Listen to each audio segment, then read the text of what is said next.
भागलपुर के तिलका माझी स्थित एक भवन में डॉक्टर श्यामा प्रसाद मुखर्जी के बलिदान पखवाड़ा के अवसर पर आपातकाल दिवस पर परिचर्चा सहित जेपी आंदोलन से जुड़े सेनानियों को सम्मानित किया गया। कार्यक्रम में केंद्रीय राज्य पर्यावरण मंत्री अश्विनी कुमार चौबे ने पहले डॉक्टर श्यामा प्रसाद मुखर्जी और जयप्रकाश नारायण के चित्र पर फूल माला चढ़ाकर उन्हें श्रद्धांजलि दी। वहीं मंत्री जी ने जेपी आंदोलन में शिरकत करने वाले सेनानियों को अंग वस्त्र और माला पहनाकर सम्मानित किया।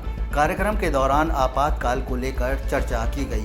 कार्यक्रम में बीजेपी कार्यकर्ताओं के साथ साथ जेपी आंदोलन से जुड़े सेनानियों ने कार्यक्रम में हिस्सा लिया। हालांकि कार्यक्रम के दौरान काफ़ी कुर्सियां खाली भी रहीं। पंडित श्यामा प्रसाद मुखर्जी बलिदान दिवस के इस अवसर पर भारतीय जनता पार्टी ने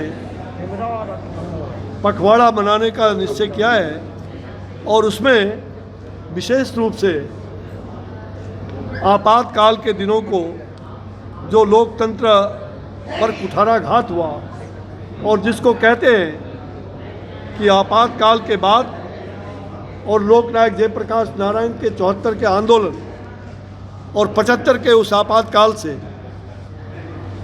बाद में जो 77 में लोग जेल से छूटे और इमरजेंसी बाद में हटा, तो ऐसे आपातकाल के बाद उसे दूसरी आज़ादी के रूप में, अगर देश में 1947 में पहली आज़ादी देश को मिला तो दूसरी आज़ादी 1977 में इमरजेंसी के बाद जो लोकनायक जयप्रकाश के नेतृत्व में 74 आंदोलन और आपातकाल के दिनों में हजारों लोग जेल के अंदर बंद रहे वर्षों तक।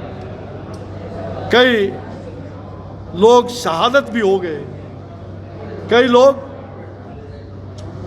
लोगों को जेल के अंदर जो अत्यंत ही अमानवीय, जेल के अंदर भी और बाहर भी जो अमानवीय व्यवहार हुआ, उस समय तानाशाह के प्रतीक के रूप में कांग्रेस की सरकार थी। श्रीमती इंदिरा गांधी, उन्होंने आपातकाल लगाया। 74 आंदोलन से के घबराहट के बाद और उस आपातकाल के बाद उन्होंने देश की जुबान, प्रेस, मीडिया और तमाम लोगों की जुबान पर ताला बंद कर दिया और कई पार्लियामेंट के अंदर कई इस प्रकार के संविधान में भी परिवर्तन किए जो उनकी तानाशाही रवैया का एक प्रतीक है।